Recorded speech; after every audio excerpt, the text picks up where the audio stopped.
صباح الخير، شلونكم؟ شخباركم؟ عساكم بخير. تعالوا بالله تعالوا خلينا نسولف شوية أنا وياكم. ها عيني. باعوا أنا ما أعرفكم، أنتوا تعرفوني.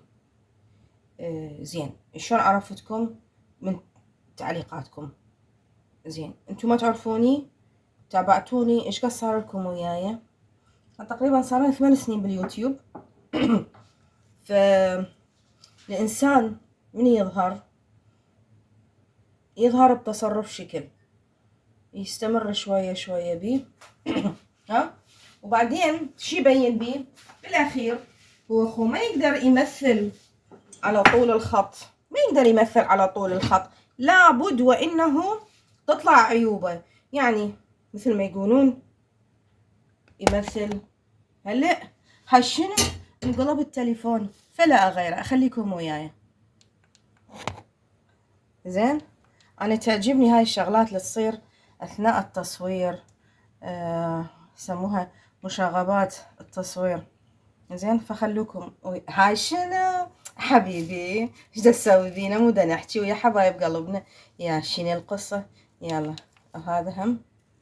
زين، هاي شنو؟ هاي ليش هيجي؟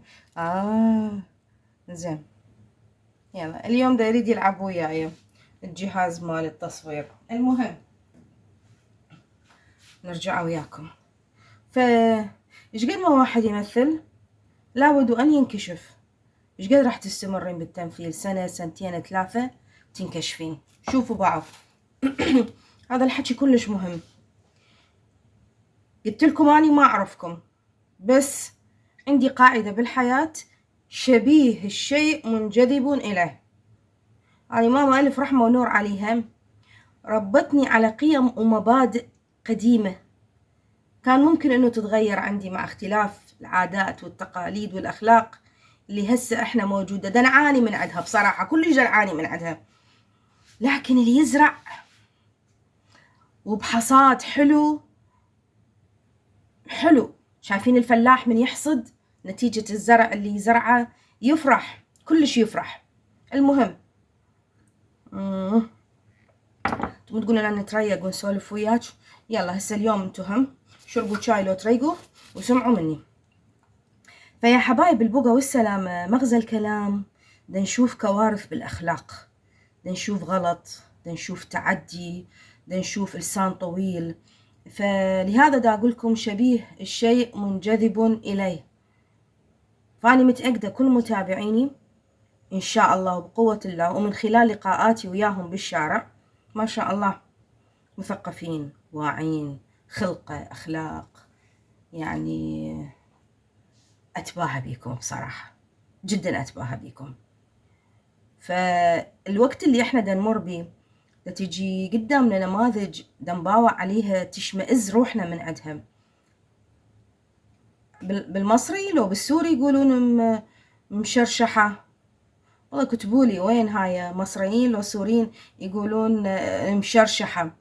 نتربينا على انه المرأة يكون صوتها ناصي، المرأة ما يطلع من حلقها غير بس الدرر. ان تعدوا عليك لا تكونين ضعيفة، اخذي حقك، بس بلا ما اللي دا نشوفه هسه. زين، تربينا على انه نحترم الصغير والكبير، تربينا على اساس انه يعني بصراحة دا اشوف شغلات توقف العقل. مع العلم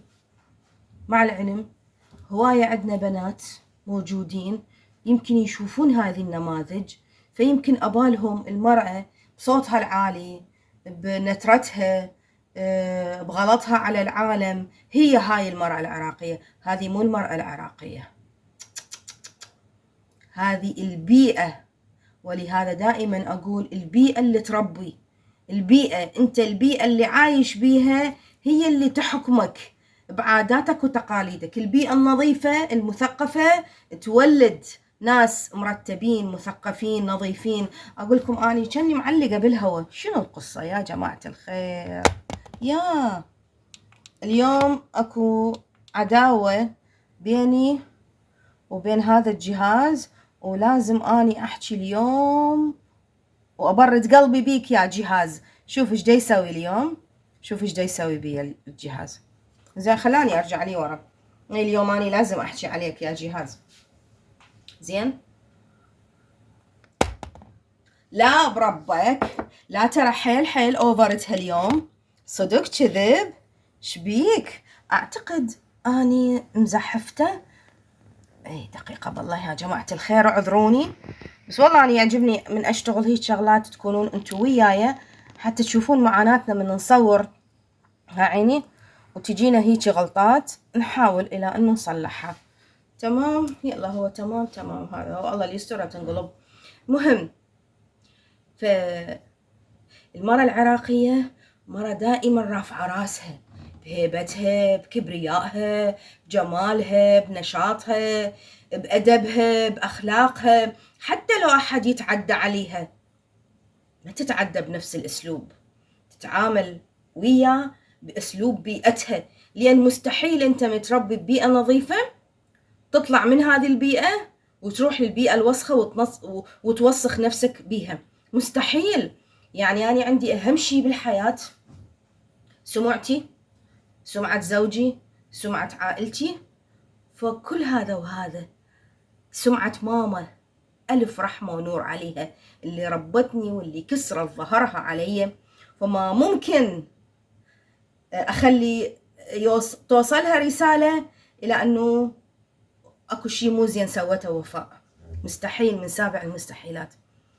هي ترى ماكو شي أنا بالنسبة لي نوبات انتو تقولون تحكين هاي انت تمرين بظروف، لا لا لا لا لا لا أبدا. أنا دا أحكي بصورة عامة، دا أوعي يا ناس يا عالم.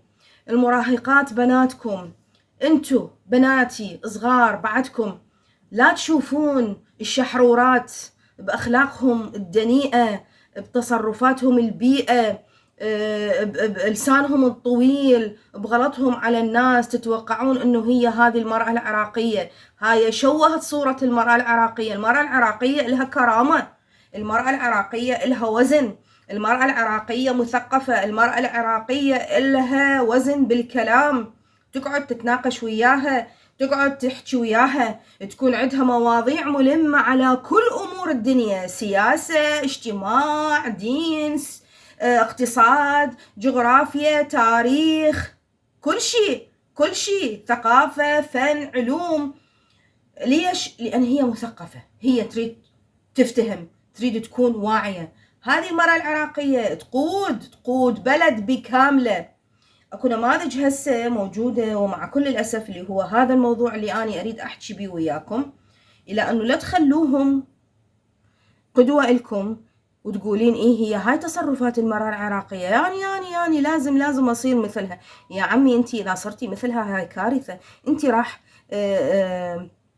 تجنين على أولادك، تجنين على مستقبلك، لأن ما حد يحترمك، ما حد يهيب لك، تكونين مضحكة، الناس كلها تضحك عليك، مثل ما يقولون بين قوسين قشمر.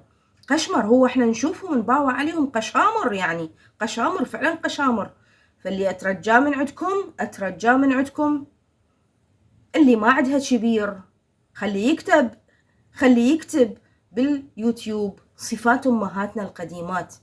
كل ما المرأة تكون ذات لسان طيب، ذات لسان حلو، تجبر الناس، لسانها حلو من ناحية الكلام والمنطق والثقافة، صوتها هادئ، اعتدوا عليها ما ترد بنفس الإساءة، لا، بمستواها الثقافي ترده، قوية، إلها هيبة، إلها وزن، ما تقبل أحد يمسها بكلمة واحدة، وإذا أحد مسها تاخذ حيفها بأدبها وخلص. هذا هو، تنول المراد وتقعد مثل الملكة تتفرج على، مثل ما يقولون حشما أقول بوجهكم القشامر اللي موجودين. فرجاء ترى نشوف كوارث احنا بالسوشيال ميديا. لا تاخذوهم هذولا قدوة، أني ما أعتقد أكو امرأة حاشا من أقول بوجهها عقلها صغير تاخذهم هذول قدوة. أنا اليوم قدوتي أمي، ألف رحمة ونور عليها. أنتي قدوتك أمك، صغيرة كبيرة كل من يباوع على أهله. ليش؟ لأنه أكيد أني أمي أشوفها أحسن الناس، وأنتي أمك أحسن الناس. ربما مو أم، أخت، ربما خالة، ربما عمة، صح لو لا؟ فهذول الشحرورات، مو بالله وش يقولون الشحرورات، بالله المشرشحة، والله ما أعرف، قولوا لي اكتبوا لي، يمكن مشرشحة مو. أنا بعدين ورا ما أكمل الفيديو أشوف ايش يقولون عليهم. فرجاء رجاء تبقى الماجدة العراقية مرفوعة الراس، أخلاقها الحلوة، بمنطقها، بكلامها، بتربيتها، بحضورها، بهيبتها، بصوتها الهادئ الحلو. هو هاي الرسالة اللي نريد احنا نوصلها لبنياتنا، إلى أنه مو بالحس العالي، مو بالغلط، مو بالمسبة، عيب، أكو احترام، أكو نقاط لازم واحد ما يتجاوزها، أكو نقاط حمرة في حياتنا ما نتجاوزها. الهيبة أهلنا، وأزواجنا، وسمعة أهلنا، والهيبة نفسنا، احنا اللي تعبين نفسنا عليها. ليش هي النفس هذه احنا ما نتعب عليها؟ ليش أنا اليوم إذا واحد أذاني وتعدى علي وأني أحارب نفسي الأمارة بالسوء اللي هي تقول لي روحي روحي أخذي حقك من عنده، وأنا أقولها لا، مكانتي هيبتي ما تسمح أنزل نفسي ويا هيجي مستوى. هاي جهاد ويا النفس. أنا اليوم أريد بنياتي، شوف احنا هسه بعد السقوط ظهر لنا فالجيل، مو الكل طبعا، لا لا لا لا لا مو الكل، لكن اكو هذا الجيل، واكيد انتم كلكم تحسون بهذا الجيل، جيل اخلاقه شويه كسرت. زين، نريد نرجع هذا الجيل اللي جاي هسه، نسيطر عليه، نوعيه، لعل ولعسى انه نحصل على اخلاق حلوه بالزمن الجاي. واني ضوجتكم فعلا، اني اسفه اليوم ضوجتكم، يمكن ما اعطيتكم طاقه ايجابيه من الصبح مثل ما متعودين بيها علي، لكن هذا الموضوع كلش مهم. 12 دقيقه اليوم وفاة تحكي وياكم حيل، 12 دقيقه راح تصير 13 دقيقه، المهم اني احاول افصل بيناتهم. واتمنى لكم انه دائما محفوظين بحفظ الرحمن، وإن شاء الله إن شاء الله الكل أخلاقه حلوة. وقلت لكم شبيه الشيء منجذب إليه، يعني كل متابعيني ما شاء الله تبارك الرحمن، ولهذا دائما أتكلم وياكم كلام الأم الناصحة، كلام الأخت الكبيرة، كلام الصديقة اللي بقتكم، لأنه فعلا فعلا اليوم التجارب اللي احنا مرينا بيها ودفعنا ثمن غالي، مو بسهولة يجي واحد يتعلمها بهالوقت هذا. يابا كافي، نتمنى لكم الصحة والعافية، وإن شاء الله دوم بيوتكم راقية بأخلاقكم الحلوة، وتبقى كلمة طيبة صدقة، وتبقى الأخلاق عنوان الشخص.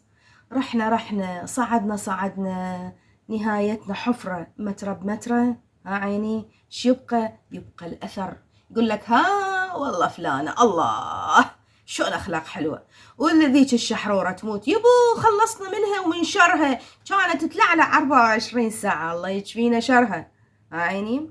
وارجع واقول لكم اني هذه المواضيع اللي احكيها وانزل لكم اياها هي من حياتنا اليومية، ولا اني ما ممكن انزل شيء يخصني للإفادة، هذا يخص البلد كله، يفيد كل الأمهات، يفيد كل البنيات، حتى شنو، حتى نرسم لهم طريق الأمان، طريق النجاة، طريق الأخلاق الحلوة، وأكيد بالنهاية هو طريق النجاح.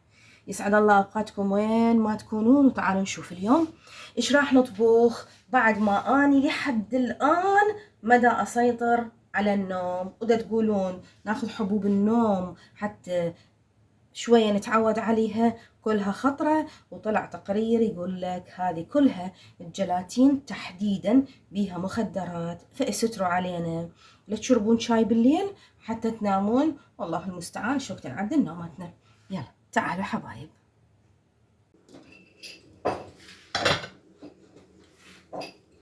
سولفولي اليوم شنو غداكم، شو مسوين؟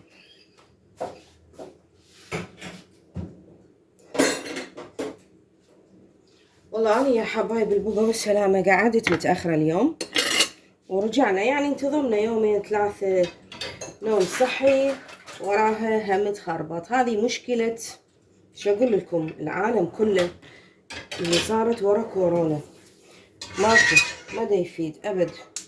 المهم يا عيني انتو فقعدت متأخرة، شو اسوي يعني متأخرة هسه؟ لا لحم يفك، لا دجاج يفك، ولا هذا يشتغل الطباخ اللي كتلني. يلا الحمد لله خلصنا من عنده. زين حتى لولو هم ما ادري ايش بيها بس تعيط. فقررت راح اسوي طبخة كلش سهلة يحتاج لها وقفة. المهم نسوي احنا الصلصة مالتها اللي هي هاي اهم شي. ايش بيها قالبة الدنيا 100 و100.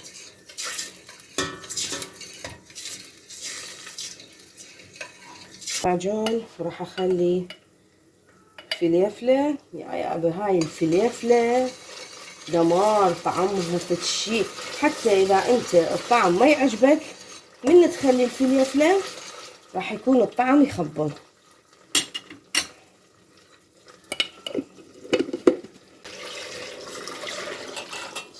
ايه عيني اليوم دا اسوي لكم فخذ اني. ها ايه فخذ شوفوا. خليت زيت على النار. غلط نسيت، المفروض اني افرم البصلايه لانه الزيت على النار. شوفوا هذا اللي يقعد فايت وقت وما يلحق على الشغله. يلا بسم الله الرحمن الرحيم. نفرم البصلات حتى نخليها على لحمات الخروف. اليوم فخور بدنا نسوي لكم. اي عيني يلا كل نعمة وفضيلة من رب العالمين. وهسه نفرم لكم لحم الفخذ اللي هو البوتيتا. تصفيق الماما، تصفيق اي صفقوا اي عقلي اي تصفيق. خطية حقكم البوتيتا ما تحتاج تصفيق والله خطية. ايش بيها البوتيتا مظلومة؟ ايش بيها؟ ايش حالاتها؟ والله بعدين راح اقول لكم شغلة. طبخ نفس. بات واحدة من البنات كتبت لي لا مو نفس، حسب نفسية المرة من تطبخ. انتم ملاحظين نوبات من احنا نطبخ طبخة بس ما نهتم بيها نسويها على السريع تطلع كلش طيبة. ملاحظين هذا الشيء لو لا؟ بس الطبخ شنو؟ طبخ يراد له مواد. يعني أنا هسه راح اسوي مرقة البوتيتا. أنا إذا ما حامسة المعجون حمسة قوية، وإذا ما مخليته المعجون يتهدر مثل ما أنا هسه سويت، وإذا ما مخليه معجون أساسا هواية يعني معناته راح تصير المرقة شط بلالة. هذا يذكرني بشي صار عندنا قبل سنين طويلة. يعني جوارينا كانوا جنود حراس الجيراننا، كان في مكان ما بالدولة. ففي يوم ام البيت الله يذكرها بالخير هي تطبخ لهم خطية، الله يطول عمرها ويحفظها ان شاء الله حبيبتنا الغالية، ما موجودة. فقال لي ام حمود اريدش تطبخي لي البامية لانه مع الاسف ام فلان ما موجودة. يا بت الدلة غالي والطلب رخيص. ها عيني وصلنا لا يعقب. يلا عيني شوية نصيه. طبخت لهم ذيك البامية اللايقة الحلكم تخبل على قولتهم، ثخينة واللحم الهبار. المهم وديت لهم اياه العصر. شايفين ابو حمودي قايلين له شنو هاي؟ عمري كله اني ما ماكل هاي البامية. ليش؟ مو لين اني طباخة، لا لا لا لا لا، الموضوع بعيد بعيد بعيد عن هذا الكلام. لكن متعود هو يعني ياكل بامية خفيفة وهواية يسووها. فهي هاي الفكرة مال الطبخ. معجون هواية، حمس، صبر لحد ما تصير الصلصة ثخينة ويطوف الزيت اللي فوق. يلا نخلي المواد النار هادئة. كل ما تكون النار هادئة كل ما تكون الطبخة حلوة.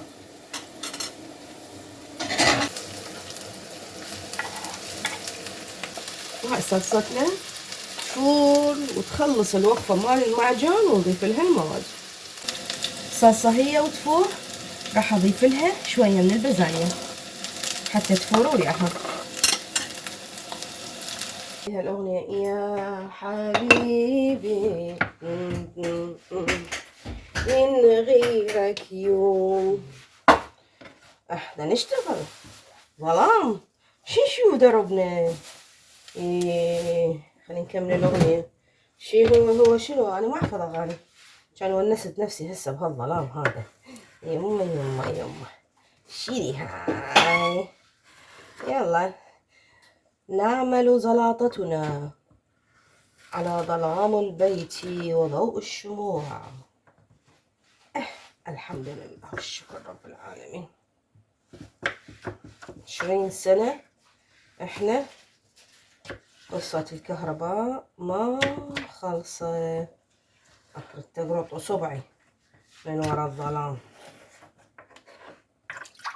زين راح يجي جيل جديد وشغلة الكهرباء ما خلصانة حتى أنا دا أشوف. ويا عيني ورقتنا راح تستوي، ورقة البوتية الحلوة ويا البازاليا وزلاطتنا وطرشينة. وطلعت تكة دجاج قلت أسويها إن شاء الله ويا العشاء مفرزة وجاهزة وسهلة وبسيطة. وتمنى هم خلاص شو نقول؟ نقول نعمة وفضيلة من رب العالمين. احجولي سولفولي ايش سويتوا غدا اليوم وايش سويتوا عشاء، ويلا خلينا نشوف ايش عندنا بعد هذا.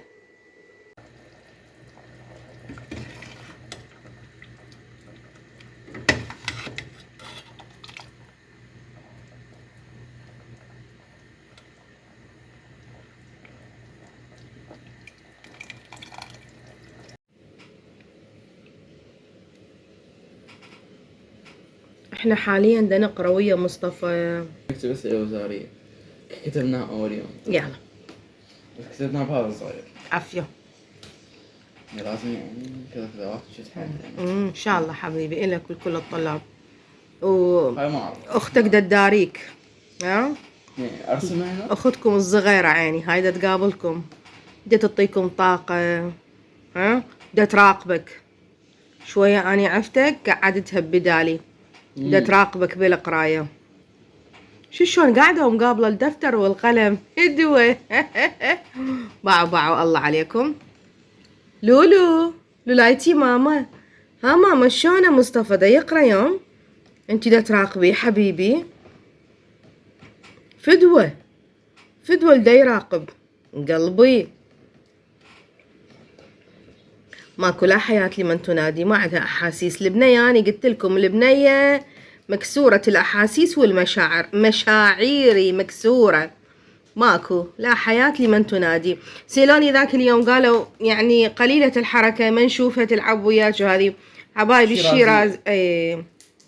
الشيرازية هذه نفسيتها. وليس سقط بلدي. الشيرازية بلدي. عافية عليك. الشيرازية هذه نفسيتها كلش يعني شايفة نفسها عيني وتشوف نفسها هي الملكة وإحنا نخدمها ست الحسن والجمال، فشايفة نفسها علينا. وشوفوها قاعدة تهم الملوك مسيطرة، تعرف هي وين ما تروح هي نمبر 1 على قولتهم. بس هي تنتظر يخلص مصطفى حتى تصلح له. احجولنا جهالكم وين وصلوا بالقراية، طوهم كتابات هواية. هاي اكيد يعني كل سنة اي اكيد كل سنة يطوهم كتابات ومن هالسوالف. وان شاء الله هذه السنة سنة خير علينا وعليكم ان شاء الله. هسه راح احكي لكم فد شغلة كلش تضحكون عليها. حمودي وفنونة كانوا يقعدون على هذا الميز نفسه. الله هذا الميز ايش قد الي يبي ذكريات الله. فكانوا يكتبون، كان مصطفى نفس قعدة لولو يقابلهم ويقعد يمتي داخل مدرسة. اي وعلى غفلة على غفلة يشق الورقة مالتهم. تالي رحت جبت له اقلام ودفتر وخليته يقعد وياهم. والله هاي حلوة الذكريات. كتبوا لي ذكرياتكم ويا جهالكم الكبار واذا عندكم صغار شلون يقابلوهم ويقعدون مني يكتبون. بعدين بالأخير بالليل عجبنا نشرب شاي من حراير. اللي ما شارب شاي عندهم الله، تدرون شنو؟ شاي كرز، شاي برتقال، شاي توت، فالطعم طيب يخبل، والأجواء كلش حلوة صايرة بالليل، الجو متغير. احنا وبالسيارة وما عنده قاعدة، يعني برا قاعدة كراسي هيجي صغيرة، بس هو معروف حراير ترى يعني بالشادرية. فأخذنا الشاي، عيني انتو اني طلبت بالكرز. اذا رحتوا جربوا شاي الكرز كلش طيب، تغيير اجواء بسيطة كلش بالسيارة، تشربين الشاي وتغيرين جو وترجعين للبيت. واكيد اتمنى لكم الخير والطيبة والصحة والعافية والسعادة من كل قلبي، من قلب ورب، لكل متابعيني، ونلتقي وياكم بفيديوهات جديدة ان شاء الله.